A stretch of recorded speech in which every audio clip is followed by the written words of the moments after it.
Hello, everyone. This is Hear the World.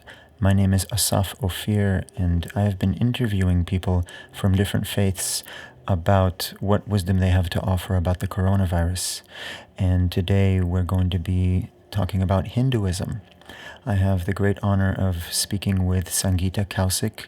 She's the Hindu chaplain at New York University and also the founder of Ihsan Ishan Design Company. I hope you enjoy. Oh, okay. Yeah, I should have started recording a second ago, but hello. How you doing? I'm good. Anyway, I'm kind of going to jump into a few things. So first of all, if you can tell us just a little bit about yourself. You live in New York, right? I live in New York City, yeah. You're the chaplain at, what is it, NYU? At NYU. So I've been here for close to 20 years. I was born and raised in Fremont, California. So I left when I was about 18 to come to New York City to study design at Parsons School of Design. So I graduated Parsons, and I stayed here ever since, working in design, working in fashion, working for museums. Like, I've worked all over the place, but my focus is design. Cool. And your family is from India? Yes, my parents. So my father is from Bangalore and my mother is from Chennai, but they're both South Indian Tamil people. And the funny thing is, they met and married in Berkeley, California. So. That's funny. We got a ding when you said that. I wonder where that came from. Oh, the ting that went off. I'm so sorry. Yeah, Berkeley, California, ting. Yeah. Well, as a New Yorker, and maybe also as someone from an Indian background, I wonder if you want to tell us a little bit of what you're seeing when you look out your window as far as the effects of the virus. Well, see, in New York, it's like, I live in Manhattan. I live in the East Village, which is like a very hip neighborhood. So it's like a lot of like hipsters, a lot of students, because NYU and Cooper Union University is close by. Lots of restaurants, lots of bars. So since the coronavirus, all of these restaurants and bars have shut down. All the schools have been closed and the students have been sent home. So it's pretty quiet. My neighborhood is very silent, and just some of the grocery stores are open, and the pharmacies are open. So it's like the chaos that you hear about in New York City is mostly in Queens and in Brooklyn and in the Bronx, and it's really heartbreaking. It's really devastating because most of the people who are affected by this virus are minority communities, because most of the workers who are deemed essential workers, who work in the pharmacies and work in the grocery stores, who work for MTA, they all have to take the subway in. They all have to keep going to their jobs in order to put food on the table and a roof over their heads. So unfortunately, these communities have been impacted tremendously. It's really, really sad. So yeah, it's interesting to think that those jobs, people that live in those neighborhoods are the ones that fill those jobs. Yeah, because the thing is, like, the wealthier neighborhoods, say I live in a rent stabilized apartment. I have rent stabilization, but New York City, unfortunately, is getting more and more luxury condos, luxury buildings are opening up, especially in my neighborhood. A lot of churches have had to close down, sell their properties, and like luxury buildings, and nobody can afford Manhattan anymore, really. Yeah, sure. So similar things are happening, of course, in California. I'm sure you know that. Yes, people are getting pushed out of the city into Oakland, and even Oakland is getting very expensive. Yes, very expensive. I actually lived in Oakland until about a year ago, and yeah, very crazy. Anyway, I wonder if you can tell us a little bit about Hinduism. What I like to do is ask people if they had to describe their religion or their culture in 3 words, like to someone who had never heard of it and knew nothing about it. What 3 words would you choose? Compassion. Actually, it's a couple of words. Compassion, love, oneness, and diversity. Because Hinduism is very, very diverse in its practice. It's not practiced in just one way, shape, or form. It really depends on your cultural background, your language, and what region of India you came from. But then again, a lot of Hindus There are a lot of Hindus who are not of South Asian origin. I have a lot of Hindu friends who are Chinese or African American or European. So it really depends. Like Hinduism is vast in its practice, but it preaches oneness, which people find very confusing because there's a multitude of deities. Yeah, I wonder about that. I mean, what is that? Can you like give us a rough sense of what does that mean for people to be practicing in different ways if it's the same religion? If it's the same religion. Okay, so I'll tell you this. So Hinduism, there's no historical founder like the three Abrahamic faiths all trace their lineage back to the prophet Abraham. Islam, Christianity, and Judaism all trace their lineage to prophet Abraham. But we do not have one historical figure. And it's in India. India is almost like 85 different countries put into one. Every few miles, the language changes, or the cultural practices differ. The food changes, the demographics change, and even the religions change. Religion in India is that every religion on this planet is practiced in India. So Hindu religion, it started millions of years ago. So my parents are Tamil people from the South Indian state of Tamil Nadu, right? It's called the temple state of India because there's over 1,500 Hindu temples in Tamil Nadu, right? So that is the one state that stayed almost predominantly Hindu, though we have a lot of Tamil Christians, a lot of Tamil Muslims as well too, because it was well protected by a mountain range in South India. So it wasn't influenced by any other religions that came down through the mountain pass of the Khyber Pass, right? Which is near Afghanistan. That's where most people, most other cultures and religions came through that pass. But India, because it's protected by South India is protected by a mountain pass. Other religions came through the sea. Like missionaries came through the sea, Muslims came through the sea through trade, missionary work, etc. So Tamil people, they practice very differently than, say, North Indian people do. And it's, what I mean to say different is that, for example, our deities.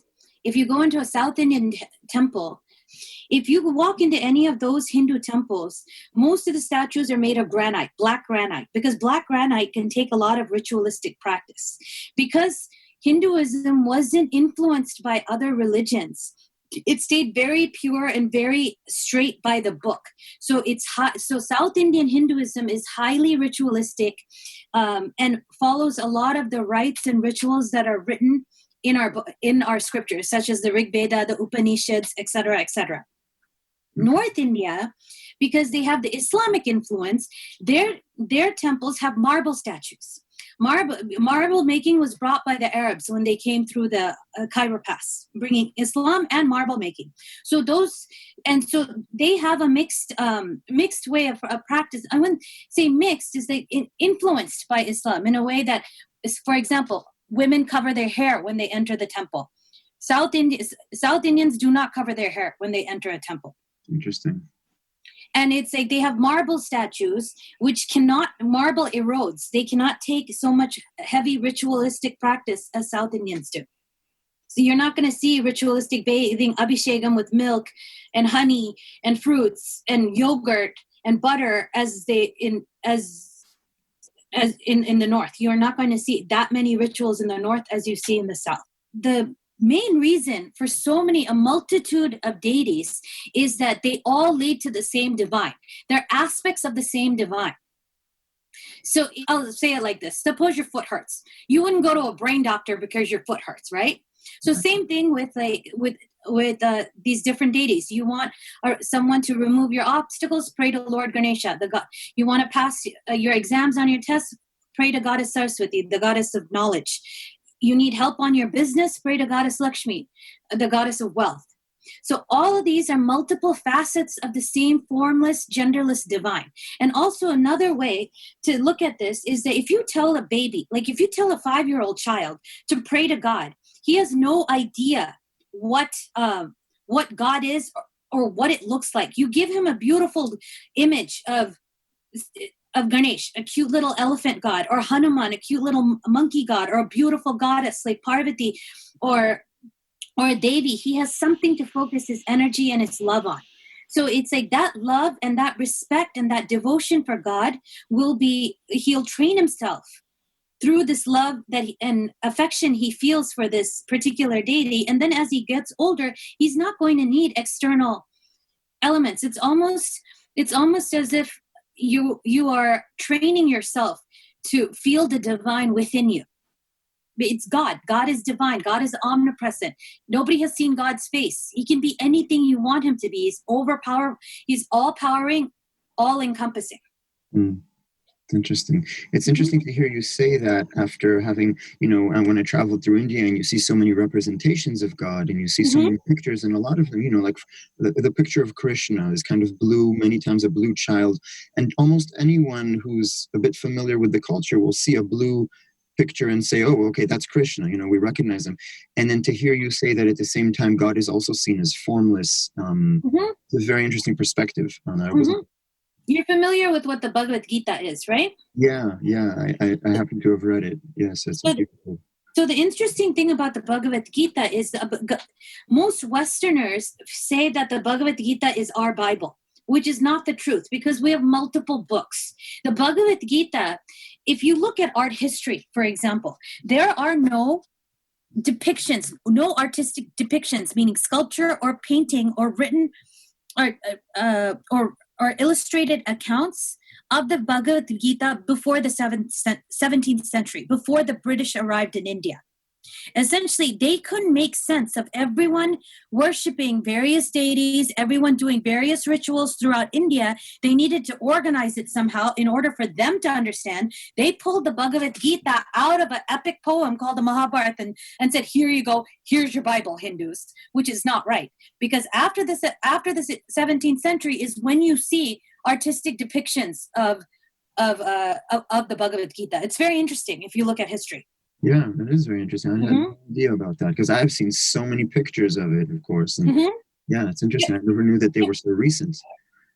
Yes, because the British could not understand what Hindu philosophy was, because Hindu way of thinking is vast. It's vast and it's very difficult to organize and categorize it. For example, Kartikeya or Skandan is very much known as a Tamil deity. Nobody knows who Lord Muruga, Skandan, Kartikeya is the name for the same god in North India at all. He's not worshipped in North India at all, but Tamil Nadu, they love him. There's a huge festival for him and him alone. Interesting. Okay, so it's like a deity that actually exists in South India, and they don't worship that deity in North India at all? He very rarely. He'll be known as Kartik. That's it. But not as much as importance as he's given in South India and Tamil Nadu, especially.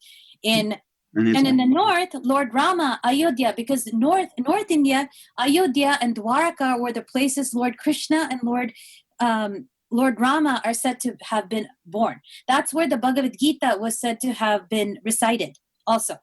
So those deities find more prevalence in North India than South India. Interesting. And then there's Ruksati, kite flying, or Holi. Holi is the festival of colors, where I'm sure you've seen pictures before in like National Geographic magazine, on TV, where people douse themselves with color to usher in spring. Yeah. South Indians don't celebrate that. We don't have anything like that. We each have our own New Year. We have Harvest New Year. We have a Harvest Festival, a Pongal. South Indian people have Pongal. They have Bogi. Malayali people have Bogi. So it depends. It really, really depends on your cultural background, your language, and the society that you grew up in. It's interesting. I'm gonna ask you. We've been talking a lot about diversity, and you said that was one of the words that you would choose if you wanted to describe Hinduism. And you also said oneness, which I'm very curious about. What can you tell us about that word, or why you chose it? So oneness is that people, everyone has a negative view on Hinduism. Like the Western world has this negative view that Hindus believe in multiple deities, that they're polytheistic. Yes, which is not true. Because the thing is, it's like all of these deities lead to the same formless, genderless divine, which is called the Brahman, which exists in everyone and everything. But to realize the formless, genderless divine, it takes years of practice. It takes years of renunciation, years of renouncing your ego in order to connect with this divine. So that's why they have these visual aids in order to help them lead a better life, in order to cleanse your heart and lead a life of devotion and faith. Okay, so basically all these different deities, all these multitudes of different deities that we see pictures of and even stories about, they're basically all manifestations of one divine, one formless, genderless divine, known as the Brahman, Paramatman, the Brahman. It's interesting. Mm-hmm.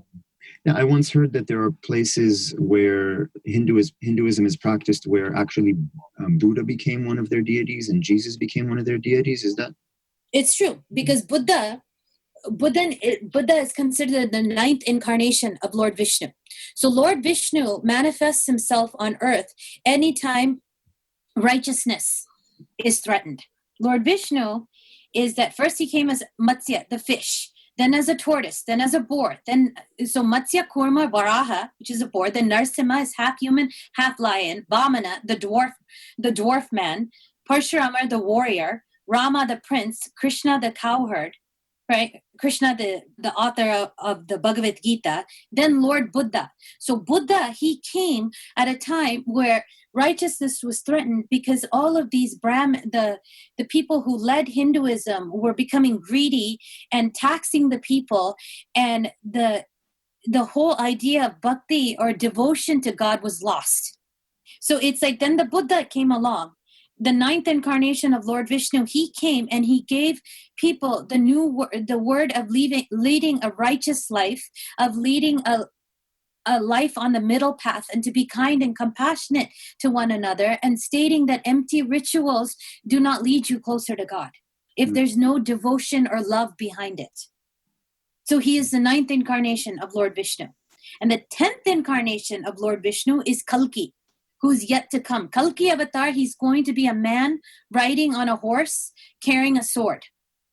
So kind of like the Messiah, as what the Messiah in Jewish traditions or right, Christian Jewish tradition. Mm-hmm. Very interesting. Mm-hmm. All religions have some very familiar stories and traditions shared between them. So this idea of the Messiah, of a man on a white horse, it's written in Jewish law someplace.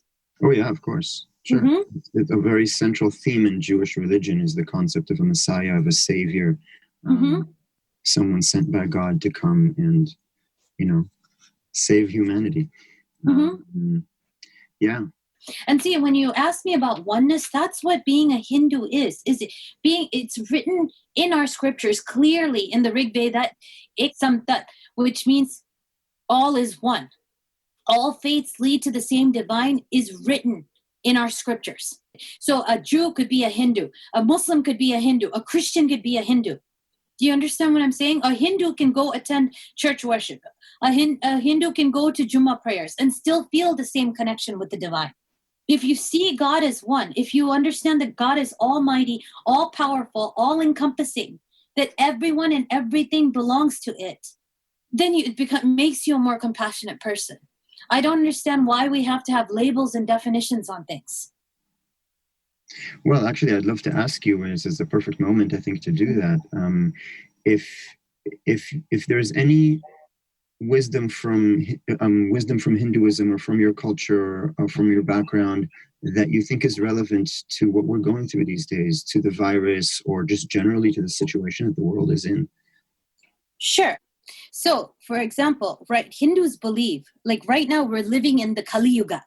Kali Yuga means the age of destruction. Mankind will rip each other apart. That is written clearly in our scriptures. It says that mankind will forget about their connection to the divine, will forget about loving God and giving gratitude to God, and will be more interested in science and technology and machines.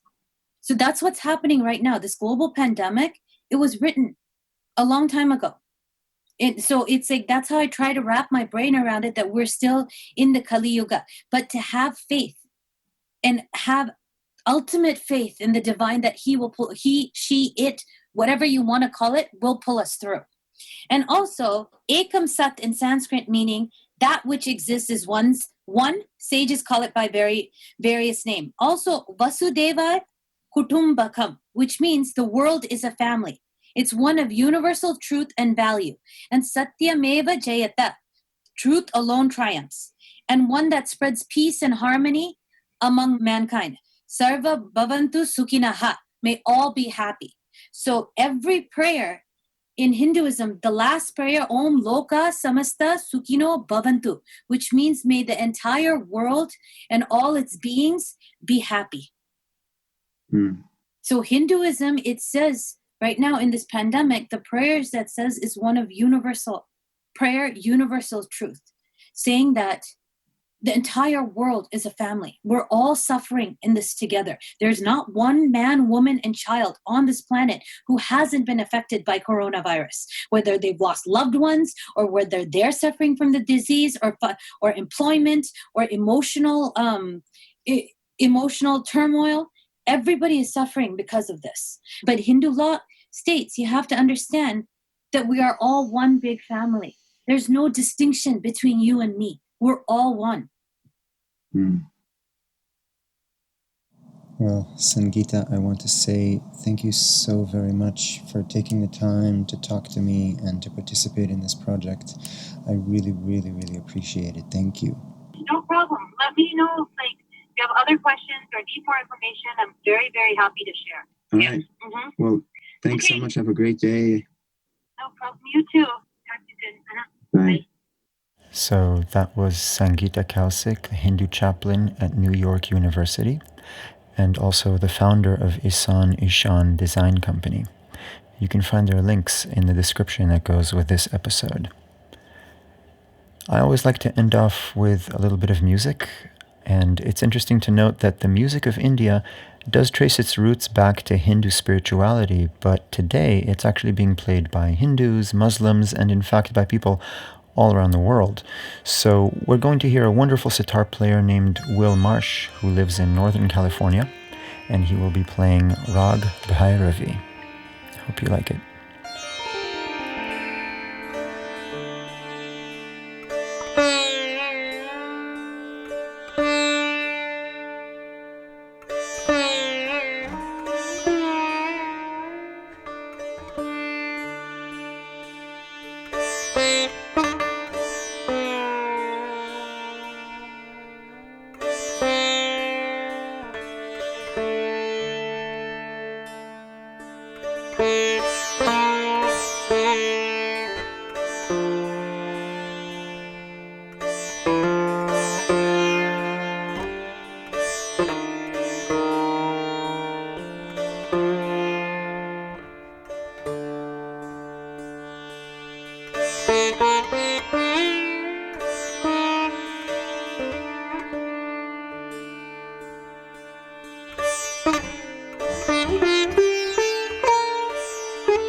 So that was Will Marsh playing the sitar, and thank you so much, Will, for allowing me to use your music.